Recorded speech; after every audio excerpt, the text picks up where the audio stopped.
नमस्कार दोस्तों, मैं हेमंत स्वागत करता हूं आपका मेरे YouTube चैनल स्टेप अप गुरु में। दोस्तों, आज का हमारा टॉपिक रहेगा RSCIT एग्जाम से रिलेटेड महत्वपूर्ण क्वेश्चंस। तो बिना देरी किए दोस्तों शुरू करते हैं। बट आगे बढ़ने से पहले अगर आपने मेरे चैनल को सब्सक्राइब नहीं किया है तो प्लीज सब्सक्राइब जरूर कर लें और बेल आइकन पे क्लिक करें ताकि आपको समय समय पर इंटरेस्टिंग वीडियोस की जानकारी मिलती रहे। तो इसमें पहला क्वेश्चन है दोस्तों, किसी प्रेजेंटेशन के दौरान आप अपने लैपटॉप से प्रोजेक्टर को जोड़ने के लिए क्या उपयोग करेंगे? अगर आपको जो प्रोजेक्टर है उसे लैपटॉप को कनेक्ट करना है, प्रेजेंटेशन अगर आप देना चाहते हैं, तो इसमें कौन सा डिवाइस जो है वो यूज होता है? यूएसबी केबल होता है, एचडीएमआई केबल होता है, ऑडियो जैक होता है या लैन केबल? तो अगर आपको प्रोजेक्टर को लैपटॉप से कनेक्ट करना है या लैपटॉप को प्रोजेक्टर से कनेक्ट करना है तो आपको एचडीएमआई केबल का यूज करना पड़ता है। इसका राइट आंसर हो जाएगा बी, एचडीएमआई केबल। अपने ब्राउजिंग इतिहास यानी कि ब्राउजिंग हिस्ट्री को संग्रहित होने से यानी स्टोरेज होने से रोकने के लिए आपको कौन सी ब्राउजिंग सेटिंग का उपयोग करना चाहिए? अगर आप चाहते हैं कि जो आपकी ब्राउजिंग हिस्ट्री है वो स्टोर ना हो, है ना, सेव ना हो ऑनलाइन, तो उसको रोकने के लिए आप किस ब्राउजिंग सेटिंग का उपयोग करेंगे? इसका राइट आंसर हो जाएगा इनकॉग्निटो और प्राइवेट मोड। ठीक है, इनकॉग्निटो और प्राइवेट मोड का अगर आप यूज करते हैं तो उससे जो आपकी ऑनलाइन या जो भी आप सर्च करते हैं ब्राउजिंग हिस्ट्री वगैरह जो है वो जो है स्टोर नहीं होगी, सेव नहीं होगी। ठीक है दोस्तों, राइट आंसर सी। ईमेल भेजने के लिए किस प्रोटोकॉल का उपयोग किया जाता है? Simple mail transfer protocol, SMTP। ठीक है, जो अपन आप मेल वगैरह भेजते हो ना, तो उसमें जो प्रोटोकॉल यूज होता है वो होता है SMTP, simple mail transfer protocol. ठीक है, राइट आंसर डी। नीचे दी गई तालिका से सही मिलान विकल्प का चयन करना है। Hardware, RAM, operating system. ठीक है, फिर आ जाता है अस्थायी डाटा भंडारण के लिए प्रयुक्त अस्थायी मेमोरी, प्रोग्राम जो कंप्यूटर हार्डवेयर सॉफ्टवेयर का प्रबंधन करता है, कंप्यूटर के भौतिक भाग। तो देखो, हार्डवेयर जो होता है वो क्या है? कंप्यूटर के भौतिक यानी फिजिकल पार्ट होते हैं। तो पहले में हो जाएगा यानी कि पी यानी कि 1R, यानी कि अपना जो आंसर निकलेगा वो बी और सी में से निकलेगा। ठीक है, तो पहला हमें पता चल चुका है, एक और आर। ठीक है, दूसरा देख लेते हैं रैम के बारे में। क्योंकि ये कह रहा है कि ये अस्थायी डेटा भंडारण के लिए प्रयुक्त अस्थायी मेमोरी है। तो इसका राइट आंसर क्या हो जाएगा? दूसरे में क्या होगा? 2P, 2P, यानी ये अपना क्वेश्चन जो है इसका राइट आंसर हो जाएगा। तीसरा क्या? Operating system. ऑपरेटिंग सिस्टम क्या करता है भाई? ऑपरेटिंग सिस्टम प्रोग्राम जो कंप्यूटर हार्डवेयर और सॉफ्टवेयर को क्या करता है? मैनेज करता है। जो ऑपरेटिंग सिस्टम क्या करता है? सॉफ्टवेयर और हार्डवेयर को मैनेज करता है ना। तो राइट आंसर क्या हो जाएगा? CQ। ठीक है, 3Q, है ना। तो राइट आंसर इसका सी हो जाएगा। क्वेश्चन ऐसे अभी आएंगे एग्जाम में, ध्यान रखना। टू फैक्टर ऑथेंटिकेशन का सबसे अच्छा उदाहरण कौन सा है? Only password, email verification, password plus OTP send होती है आपके मोबाइल पे, और ओनली यूजर नेम। तो टू फैक्टर ऑथेंटिकेशन का मतलब होता है पासवर्ड प्लस OTP। ठीक है, राइट आंसर हो जाएगा इसका सी, पासवर्ड प्लस मोबाइल पर भेजा गया OTP। MS एक्सेल में किस प्रकार का चार्ट किसी समयावधि में रुझान दिखाने के लिए सबसे उपयुक्त है? Which type of chart in MS Excel is most appropriate to show trends over a period of time? इसका राइट आंसर हो जाएगा लाइन चार्ट। अगर आपको देखना है कि भाई समयावधि, तो समयावधि के लिए इस तरीके से जो है हमारा जो लाइन चार्ट है वो यूज होता है। राइट आंसर इसका सी। कौन सा मोबाइल ऐप आधार कार्ड, पैन कार्ड, मार्कशीट आदि तक डिजिटल पहुंच प्रदान करता है? तो आप अपने आधार कार्ड, पैन कार्ड या मार्कशीट वगैरह भी आपको अगर ऑनलाइन चेक करनी है, ठीक है ना, या आपको मान लो ड्राइविंग लाइसेंस भी पता करना है, आपके पास नहीं है, तो आप डिजिटल या डिजी लॉकर में जाके आप अपने दस्तावेज को डाउनलोड कर सकते हैं। डिजी लॉकर में जाके आपको आईडी बनानी पड़ती है आपके आधार कार्ड के बेस पे। आधार कार्ड से आप लॉगिन करेंगे, लॉगिन करने के बाद वहीं पे आपको क्या है, डिजी लॉकर में आपका PAN card, Aadhaar card, driving licence, marksheet, RCIT की, RCFA की, वो सब आपको मिल जाती है। तो right answer A, DigiLocker. अपने पावर पॉइंट प्रेजेंटेशन को दर्शकों के लिए पूर्ण स्क्रीन मोड यानी फुल स्क्रीन मोड में प्रदर्शित करने के लिए आप किस व्यू का उपयोग करते हैं? Right answer slide show view. Slide show view का यूज करके आप फुल स्क्रीन पे अपनी स्लाइड को देख सकते हैं। और स्लाइड शो की शॉर्टकट की होती है F5। अगर आप अपनी स्लाइड को शुरू से देखना चाहते हैं तो F5, और करंट स्लाइड को चलाना चाहते हैं तो शिफ्ट के साथ F5। इसका राइट आंसर सी। वेबसाइट पर कैप्चा का क्या कार्य है? डेटा एनक्रिप्ट करना, वायरस की अनुमति देना, मनुष्यों को बॉट से अलग करना और गति बढ़ाना। इसका राइट आंसर सी, मनुष्यों को बॉट से अलग करना। ठीक है, राइट आंसर सी।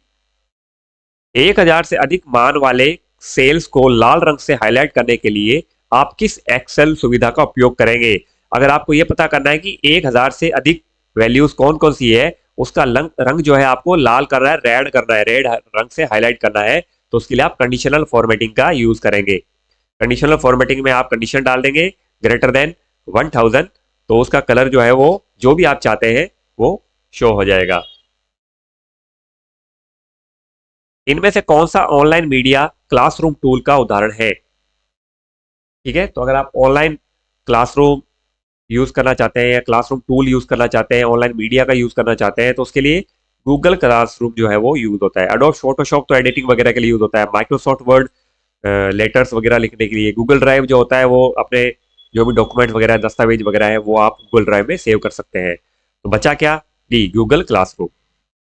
अगर आप अक्सर किसी इंटरनेट कैफे या सार्वजनिक कंप्यूटर पर अपनी संवेदनशील यानी कि अपनी प्राइवेट या व्यक्तिगत जानकारी जैसे जीमेल या बैंकिंग एक्सेस करते हैं, तो आपको हमेशा ऐसे कंप्यूटर पर अपना काम खत्म करने के बाद क्या जरूरी कदम उठाना चाहिए? मान लो आप कैफे या ऐसे कंप्यूटर ऐसी जगह पे आप कोई अपना कंप्यूटर यूज कर रहे हो किसी का, और वहां पे आप मान लो मेल आईडी या अपनी कोई बैंकिंग से रिलेटेड कोई वर्क कर रहे हो, तो अगर आपने काम कंप्लीट कर लिया तो आपको क्या करना है उसके बाद? तो आपको क्या करना पड़ेगा?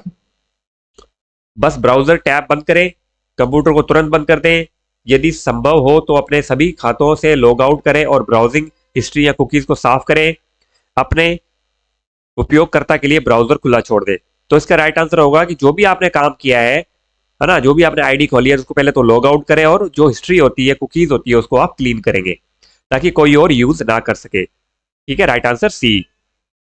लिब्रे ऑफिस इम्प्रेस मुख्यतः किस प्रकार के कार्यों के लिए उपयोग किया जाता है? ऑप्शन ए, स्प्रेडशीट बनाने के लिए, डेटाबेस बनाने के लिए, वर्ड प्रोसेसिंग और दस्तावेज निर्माण में, और प्रस्तुति यानी प्रेजेंटेशन विकसित करने के लिए।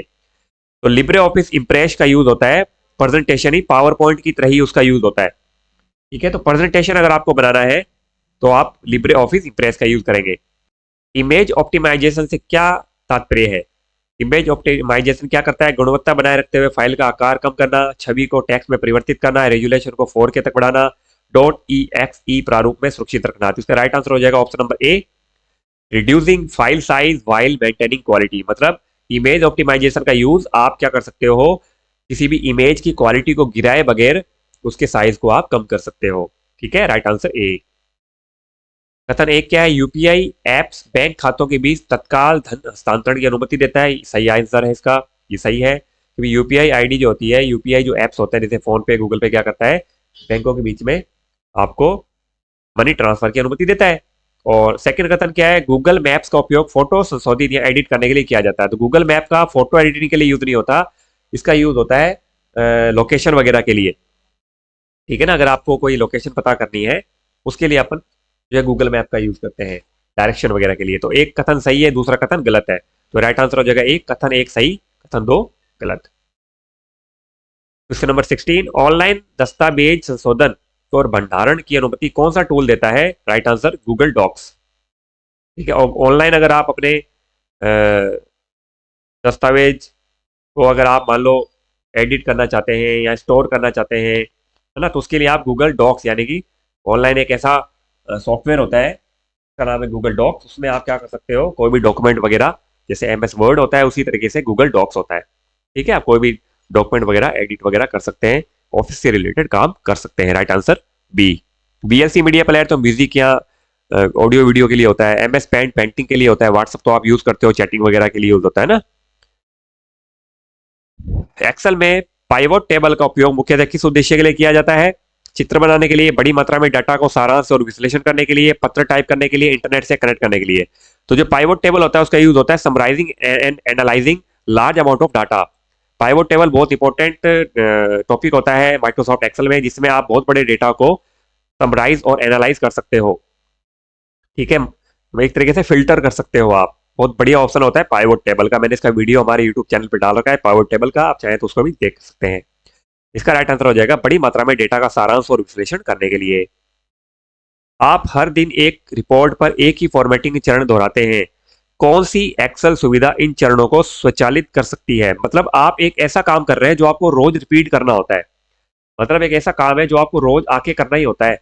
तो एक ऐसी कौन सी सुविधा है जो आपको ये ऑटोमेटिक जो है वो आपको सारा डिटेल जो है डाटा ऑटोमेटिक तैयार करके दे देगी, आपको करने की जरूरत नहीं है, आपने एक बार बना दिया, फिर आप उसका बार बार डेली रूटीन में यूज कर सकते हो। वो है राइट आंसर सी, मैक्रो।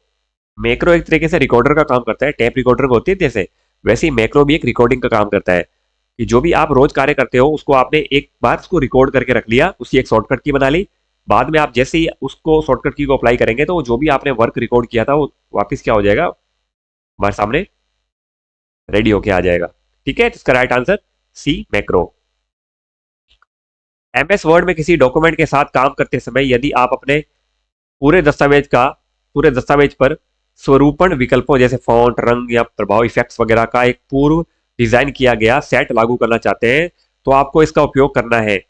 जैसे भी आप एमएस वर्ड में कोई डॉक्यूमेंट है उस पर काम कर रहे हैं, आप चाहते हो कि भी उसका फॉन्ट भी चेंज हो जाए, उसका रंग भी चेंज हो जाए, उस पर इफेक्ट भी चेंज हो जाए, कलर वगैरह भी चेंज, हर कुछ चेंज हो जाए, इफेक्ट वगैरह, तो आप किस ऑप्शन का यूज करेंगे एमएस वर्ड में जिससे ये सारी चीजें इफेक्ट हो?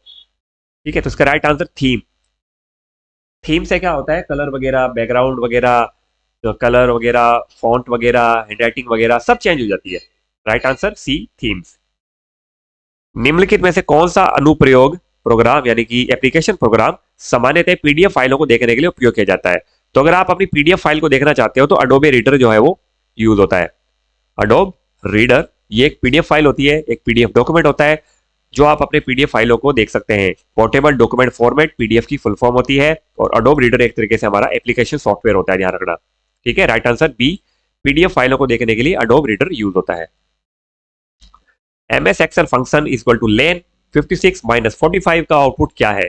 तो मैंने बताया था लेन का जो सॉफ्टवेयर होते हैं, फंक्शन होता है, वो लेंथ काउंट करने के लिए यूज होता है कि भाई जो हमने ये टेक्स्ट लिखा है उसकी लंबाई कितनी है या उसमें कितने टेक्स्ट हैं, कितने वर्ड हैं। तो लेन का फॉर्मूला क्या करता है, हमें लंबाई देता है, लेंथ देता है।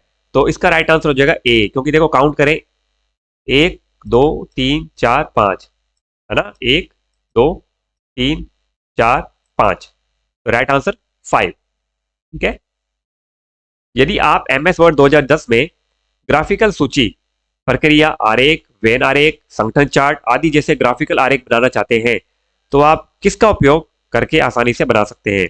राइट आंसर ए, स्मार्ट ग्राफिक्स यानी स्मार्ट आर्ट। तो स्मार्ट आर्ट से आप क्या कर सकते हो, रिलेशन भी दर्शा सकते हो, है ना, और प्रोसेस भी बता सकते हो कि कोई चीज कैसे बनती है। ठीक है, तो बहुत सारे उसमें ऑप्शंस होते हैं स्मार्ट आर्ट में। जैसे मैं अगर आपको बताऊं तो ये हमारा जो होता है, इंसर्ट में जाएंगे तो स्मार्ट आर्ट आ जाता है। स्मार्ट आर्ट में देखो लिस्ट, प्रोसेस, साइकिल, कोई साइकिल मतलब लाइफ साइकिल दिखानी हो, ठीक है ना, हिरेरची, रेशन, तो बहुत सारे ऑप्शन दे रखे हैं ये, तो आप इनका यूज करके आप क्या कर सकते हो, चार्ट वगैरह बना सकते हो, ग्राफिक्स वगैरह बना सकते हो, ग्राफिकली रिप्रेजेंट कर सकते हो किसी भी टॉपिक को। तो राइट आंसर ए। क्यूआर कोड में क्यूआर का क्या अर्थ है, क्विक रेस्पॉन्स। ठीक है, क्यूआर जो स्कैन करते हो आप, क्यूआर कोड किसी से मंगवाते हो या क्यूआर से पेमेंट करते हो तो उसमें क्यूआर का फुल फॉर्म होता है क्विक रेस्पॉन्स। ठीक है, राइट आंसर ए। निम्नलिखित में से कौन सा उपकरण संपूर्ण कंप्यूटर सिस्टम के लिए संचार माध्यम है और सिस्टम यूनिट में रखा जाता है? तो ऐसा कौन सा उपकरण है जो पूरे कंप्यूटर सिस्टम के लिए एक तरीके से कम्युनिकेशन का जो काम करता है, कम्युनिकेशन का माध्यम होता है और कंप्यूटर सिस्टम जो है उसमें रखा जाता है? इसका राइट आंसर हो जाएगा मदरबोर्ड। ठीक है, मदरबोर्ड के अंदर ही रैम होता है, रोम होती है, ग्राफिक कार्ड होता है, हार्ड डिस्क होती है, प्रोसेसर होता है, एसएसडी होती है, साटा केबल्स वगैरह होते हैं, ये सारे जितने भी पार्ट्स होते हैं वो सब मदरबोर्ड में ही लगाए जाते हैं। मेन हमारा जो होता है मदरबोर्ड होता है कंप्यूटर के अंदर, सारे पार्ट्स उसी में अटैच होते हैं, ध्यान रखना। ठीक है, कंप्यूटर स्क्रीन पर किसी छवि की सबसे छोटी इकाई कौन सी होती है, पिक्सल। ठीक है, पिक्सल कंप्यूटर स्क्रीन पर कोई भी अगर इमेज होती है उसकी सबसे छोटी जो यूनिट होती है वो पिक्सल होती है। एक इमेज जो बनती है वो पिक्सल से, छोटे छोटे पिक्सल से मिलकर एक इमेज बनती है। ठीक है, राइट आंसर हो जाएगा इसका सी। तो ये थे हमारे 25 क्वेश्चन जो मुझे लगा कि इंपॉर्टेंट हो सकते हैं, आपके पेपर में रिपीट हो सकते हैं, आ सकते हैं। तो अब आप इन्हें दोबारा देख लेना। अगर आपको नहीं समझ में आया कोई क्वेश्चन तो आप मुझे कमेंट बॉक्स में कमेंट करके बता दें। ठीक है, हम कोशिश करेंगे कि 13 या 14 तारीख तक जो है जो भी क्वेश्चंस हैं हम आप तक पहुंचा सके, जिससे आपको एग्जाम में हेल्प मिल सके। वीडियो को अंत तक जरूर देखा करें। ठीक है दोस्तों, और अगर आपने मेरे चैनल को अभी तक सब्सक्राइब नहीं किया तो प्लीज सब्सक्राइब करें, बेल आइकन पर जरूर क्लिक करें। ठीक है, मिलते हैं आपसे नेक्स्ट वीडियो में। बहुत बहुत धन्यवाद।